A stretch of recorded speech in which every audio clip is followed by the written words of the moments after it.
If a girl से no it means no. अगर एक लड़की ना कह दे तो उसका मतलब होता है ना। ये फिल्म इस मैसेज को अच्छे तरीके से देती है और यही इस फिल्म की सबसे बड़ी खासियत है। ये फिल्म बताती है कि रेप किसी लड़की के छोटे कपड़े पहनने से नहीं होता, बल्कि किसी की घटिया सोच से होता है। तो दोस्तों, आज हम एक्सप्लेन करने वाले हैं सत्य प्रेम की कथा को, जो कि हाल ही में रिलीज हुई है। तो वीडियो को शुरू करते हैं, और अगर वीडियो अच्छा लगे तो वीडियो को लाइक जरूर कीजिएगा और इसी तरह की वीडियोस पाने के लिए आप हमारे इस चैनल को भी सब्सक्राइब कीजिएगा, ताकि आपको इसी तरह के लेटेस्ट और फ्रेश कंटेंट मिलते रहे। तो फिल्म की कहानी शुरू होती है अहमदाबाद में रहने वाले सत्य प्रेम उर्फ सत्तू से, जो कि बेरोजगार है।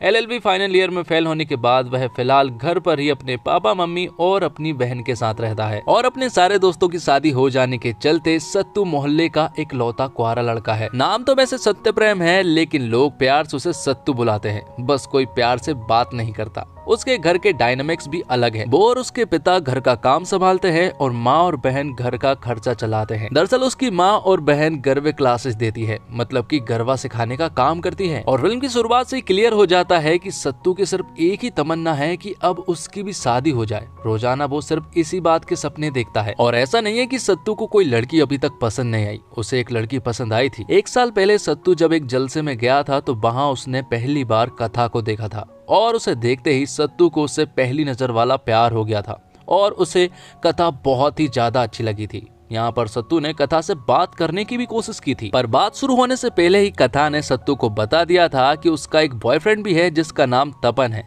जिस पर कि सत्तू ने उससे कहा था कि तुम्हारा तो तुम्हारे बॉयफ्रेंड के साथ हैशटैग भी नहीं बनता है। हैशटैग बनना चाहिए जैसे कि हम दोनों का नाम है, जैसे कि सत्य प्रेम की कथा। सत्तू यहाँ पर कथा से कहता है कि उसका बॉयफ्रेंड के साथ कैसा रिलेशन है, मतलब कि लाइफ लॉन्ग कमिटमेंट है या फिर खाना पीना बस, क्योंकि मैं तुम्हारे साथ लाइफ लॉन्ग रहना चाहता हूँ। वो दोनों जब बात कर ही रहे होते हैं कि तभी यहाँ पर कथा का बॉयफ्रेंड तपन आ जाता है। और यहाँ पर जैसे ही तपन आता है तो वो कथा को अपने साथ ले जा लेता है, और उन्हें देखकर यहाँ पर सत्तू को बहुत ज्यादा बुरा लगता है। और यही वो मुलाकात थी जब सत्तू कथा से आखिरी बार 1 साल पहले मिला था। तो अब कहानी फिर से प्रेजेंट में आ जाती है, जहाँ पर कि हमें दिखाया जाता है कि सत्तू के लिए ना तो कोई लड़की मिल रही है और ना ही घर वाले कोई एफर्ट डाल रहे हैं कि उसके लिए हम कोई लड़की ढूंढे। और सत्तू का जो एक लौता दोस्त होता है वो उसके पापा होते हैं। सत्तू यहाँ पर अपने पापा से हर एक बात शेयर कर लेता है। और सत्तू के जो पिता होते हैं उन्हें पंचायती चाचा कहा जाता है, क्योंकि उन्हें मोहल्ले की सारी बातें पता होती है। और इन्हीं बातों में से एक बात यहाँ पर वो अपने बेटे सत्तू को बताते हैं।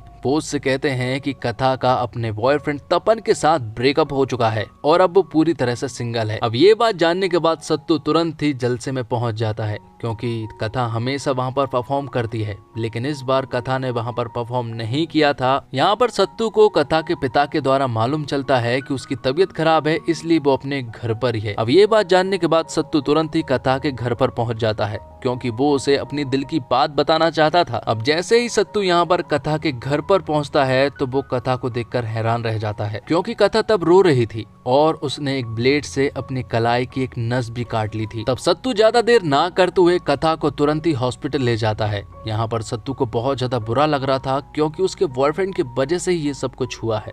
हॉस्पिटल में थोड़ी देर के बाद यहाँ पर कथा के पिता आते हैं। वो यहाँ पर सत्तू से मिलते हैं और उन्हें थैंक यू कहते हैं। सत्तू भी यहाँ पर कथा के पिता से बात करता है, और कथा के पिता को भी सत्तू की बातें काफी अच्छी लग रही थी। अब कुछ दिन बीतते हैं और सत्तू कथा के घर पर जाने लगा था, जहाँ पर वो उसके पेरेंट्स से भी मिलने लगा था, और उन पेरेंट्स को सत्तू काफी अच्छा लगा था। लेकिन कथा की हालत अभी भी वैसी की वैसे ही है। हालांकि सत्तू अब बहुत ज्यादा खुश रहने लगा था। अब कथा के पिता कथा की शादी तो करना चाहते हैं, लेकिन उसकी शादी भी नहीं हो पा रही है, क्योंकि जहाँ भी वो रिश्ता लेकर जाते हैं उन सभी लोगों को कथा के बॉयफ्रेंड तपन के बारे में मालूम होता है, जबकि कथा के पिता बहुत ज्यादा रिच होते हैं। और तब उनके दिल में ख्याल आता है कि सत्य प्रेम ही हमारी कथा के लिए बेस्ट होगा। हालांकि कथा इस शादी के लिए राजी नहीं थी, लेकिन कथा के पिता ने कथा को किसी तरह से इमोशनल ब्लैकमेल करके उसे राजी कर लिया था। और ज्यादा देर ना करते हुए कथा के पिता अगले ही दिन यहाँ पर सत्य प्रेम के घर पर रिश्ता लेकर पहुंच जाते हैं, और कुछ दिनों के बाद उन दोनों की एंगेजमेंट भी हो जाती है। तो अब जल्दी दोनों की शादियों की भी तैयारियां शुरू हो जाती है।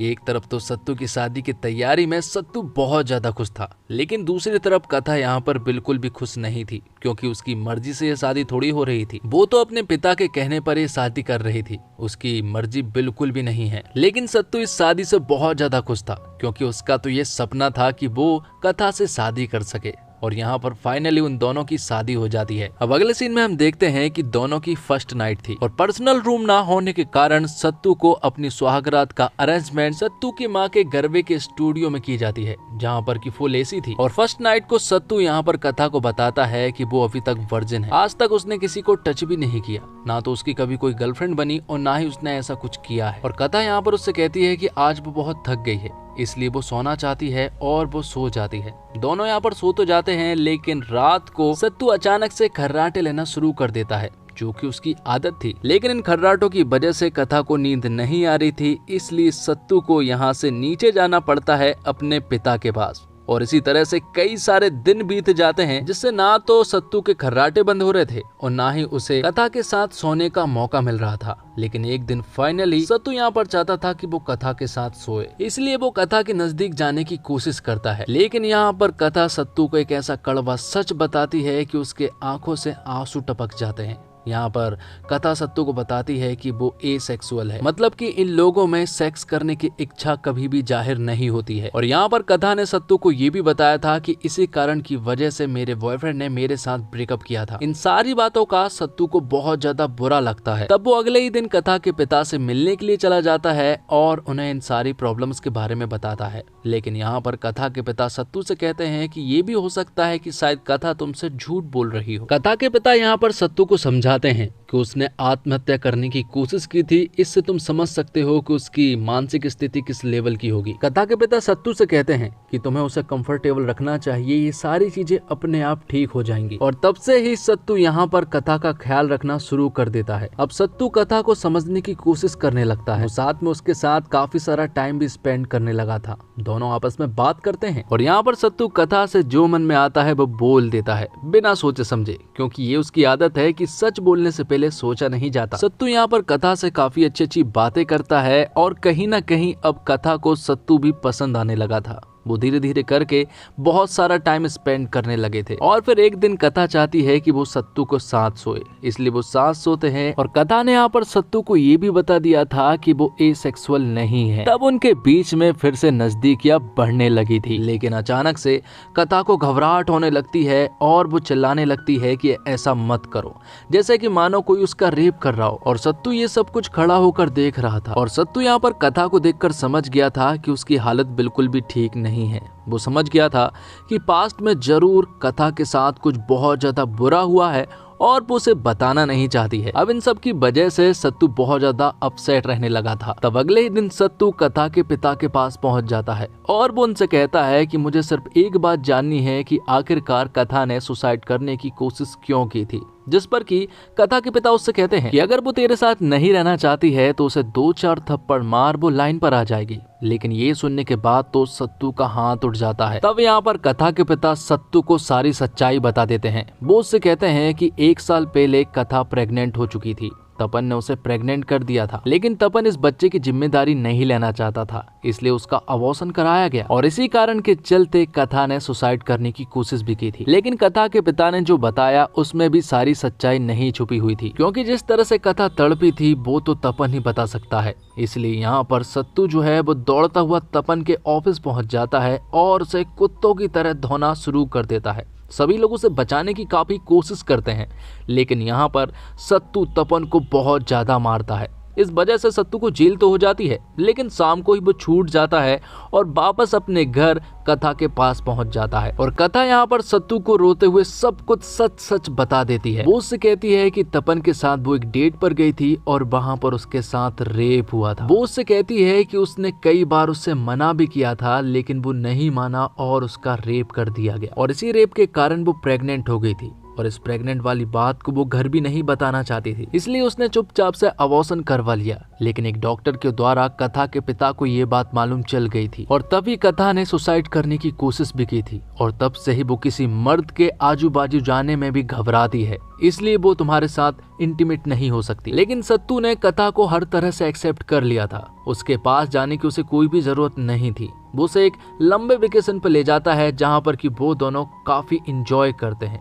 वो काफी क्वालिटी टाइम स्पेंड करते हैं। कई बार ऐसा होता है कि उन दोनों की नजदीकियां काफी कम हो जाती है, लेकिन इसके बावजूद वो कंट्रोल कर लेता है क्योंकि वो नहीं चाहता है कि कथा के साथ कुछ भी हो। वो कथा के साथ बेस 3 तक जाना ही नहीं चाहता, लेकिन इसका सॉल्यूशन तो ढूंढना ही होगा। अब अगले दिन उनके घर पर सत्यनारायण की कथा थी, जहाँ पर सत्तू एक कंप्लेंट फाइल लेकर आता है जिसमें कि वो कथा के साइन चाहता था, लेकिन यहाँ पर उसके पिता और सत्तू के बीच में आर्ग्यू हो जाती है क्योंकि वो नहीं चाहते हैं कि ये सारी बातें समाज को मालूम चले। तब सत्तू सभी के सामने बताता है कि जब लड़कियों के रेप होते हैं तो 99% जो लड़कियां होती हैं वो कंप्लेंट फाइल नहीं कराती है, इस चक्कर में कि उनकी इज्जत खराब हो जाएगी। लेकिन इसी वजह से उन्हें इंसाफ भी नहीं मिलता है और वो अपनी पूरी की पूरी जिंदगी को खराब कर लेती हैं। और अगर आज कथा इस कंप्लेंट फाइल पर साइन नहीं करती है तो वो जिंदगी भर इस गिल्ट में रहने वाली है कि उसने कोशिश भी नहीं की थी। तब यहाँ पर कथा उस पर साइन कर देती है। यहाँ पर कथा सत्तू से ये भी कहती है कि उसके अंदर सुसाइड करने की हिम्मत तो थी, लेकिन इस पेपर पर साइन करने की हिम्मत नहीं थी। लेकिन आखिरकार कथा ने उस पेपर पर साइन कर दिया था। और फिर कुछ दिनों के बाद तपन के लिए एक अरेस्ट वारंट निकलता है और उसे सजा हो जाती है। तो दोस्तों, चाय अगर पूरी तरह नहीं पकती तो उसमें स्वाद नहीं आता, लेकिन अगर चाय ज्यादा पक जाए तो वह कड़वी हो जाती है। फिल्म के एक सीन में कियारा अपने ससुर का रोल कर रहे गिरिराज राव से ऐसा कहती है। बेशक फिल्म के डायरेक्टर समीर विद्वांस के लिए अपनी फिल्म को परफेक्ट तरीके से पकाना बड़ा चैलेंजिंग था। फिल्म ज्यादा पककर कड़वी ना हो जाए, इसलिए उन्होंने इसे धीमी आंच पर पकाने का सेफ ऑप्शन चुना। ऐसे में उनकी फिल्म कड़वी तो नहीं हुई और टेस्ट भी अच्छा आया, लेकिन पकने में ज्यादा समय लेने के कारण यह दर्शकों का इम्तिहान जरूर लेती है। डायरेक्टर समीर विद्वांस ने बेहतरीन कहानी पर शानदार फिल्म बनाई है, लेकिन फिल्म की कहानी कहीं कहीं धीमी पड़ जाती है। वहीं डायलॉग्स भी, कुछ गुजराती शब्द भी आपको समझने में दिक्कत हो सकती है। पहले हाफ में फिल्म आपका भरपूर मनोरंजन करती है और कहानी का प्लॉट भी सेट करती है, लेकिन सेकेंड हाफ में यह क्लाइमैक्स तक पहुंचने में उम्मीद से ज्यादा वक्त लेती है। हालांकि क्लाइमैक्स में फिल्म महिला सशक्तिकरण का जोरदार मैसेज देती है कि महिला के ना का मतलब ना होता है। वहीं जो लोग यह कहते हैं कि नई उम्र के कपल प्यार का मतलब नहीं जानते, ये फिल्म उन्हें बताती है कि नई जनरेशन के कपल एक दूसरे की खातिर किसी भी हद तक जाने को तैयार है। कार्तिक आर्यन ने फिल्म में शानदार काम किया है। वह ना सिर्फ आपको हंसाते हैं बल्कि एक परफेक्ट हस्बैंड के रूप में नजर भी आते हैं। बेशक फिल्म को देखने के बाद हर लड़की सत्तू जैसा पति तलाशेगी।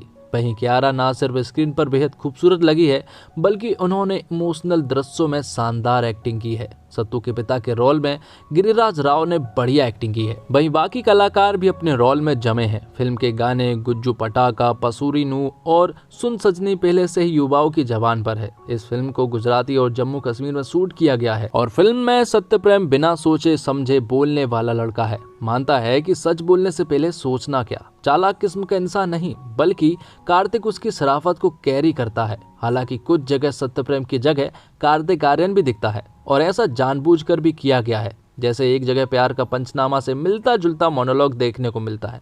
मेकर्स बस ऐसा कार्तिक के फैंस के लिए करना चाहते हैं, वरना इसका कोई अर्थ नहीं था। इन बातों को नजरअंदाज करें तो कार्तिक ने यहाँ पर सही काम किया है। यहाँ देखकर लगा कि वो बेहतर करने की कोशिश कर रहे हैं। फिल्म का नाम भले ही सत्यप्रेम की कथा है, सब कुछ सत्यप्रेम की दुनिया में घट रहा है, लेकिन कहानी की हीरो कथा है। अंत में एक सीन में साफ हो जाता है कि जब सत्तू उसका तारणहार बनने की कोशिश नहीं करता, वो उसकी कहानी का सपोर्टिंग हीरो बनता है। कथा बनी कियारा अपने कैरेक्टर को समझती है, कंट्रोल में दिखती है। जो इमोशन वो अपने हावभाव के जरिए दिखाती है वो आप तक पहुंचते हैं। कियारा सिर्फ कमर्शियल हीरोइन नहीं, डांस वगैरह भी सही कर लेती है, लेकिन इन सब के पार वो अच्छी एक्टर भी है। और फिल्म के सेकंड हाफ में तो एक मोमेंट पर आपको लगेगा कि कहानी खत्म हो गई अब बस, लेकिन फिल्म और आगे बढ़ती है। सेकंड हाफ ज्यादा इमोशनल है।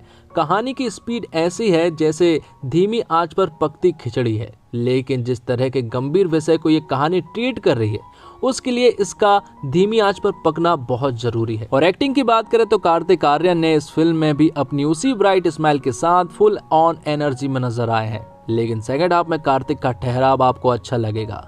सत्तू के किरदार की फिलोसॉफी की यही बात है कि सच बोलने से पहले सोचना क्या, और वो यही दिखाते हैं।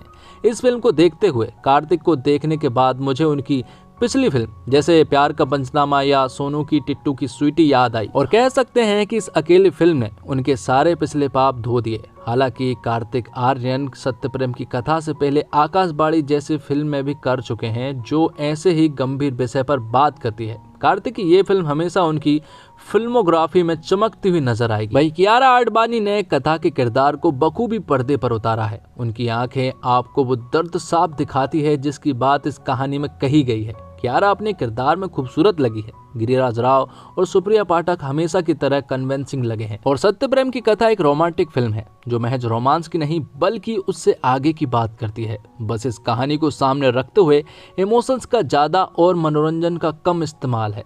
कुछ जगह पर फिल्म भारी हो जाती है, लेकिन सेकेंड हाफ में कई हिस्से ऐसे हैं जो आपको एहसास दिलाते हैं कि जैसे अभी तक हम परफेक्ट समझ रहे थे वो भी खुद को किसी पर थोपना ही है। इस फिल्म में कई कमियां हो सकती है, पर यह कहानी एक जरूरी कहानी है जो अपने इमोशन और मैसेज से आपको सोचने पर शायद अपने नजरिए को बदलने पर मजबूर कर देगी। बात करें कियारा आडवाणी की, तो कियारा आडवाणी निर्देशक की अदाकारा है। उनको निर्देशक अच्छा मिले तो वह दमक उठती है।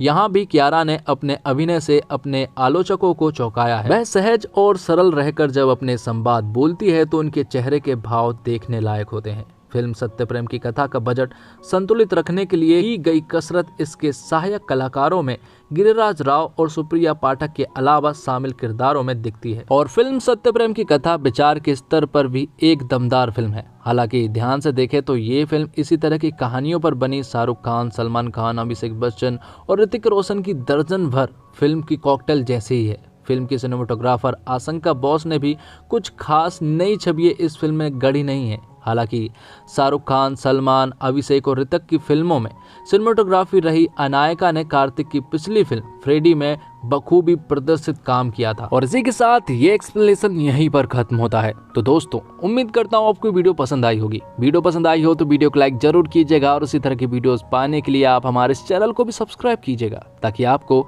इसी तरह के लेटेस्ट और फ्रेश कंटेंट मिलते रहे। और कमेंट बॉक्स में जरूर बताइएगा कि आपको ये फिल्म कैसी लगी और आप इस फिल्म को कितने स्टार देना चाहेंगे। मिलते हैं अगली वीडियो में, तब तक के लिए बने रहे हमारे इस चैनल के साथ। धन्यवाद। जय हिंद, जय भारत, जय श्री राम।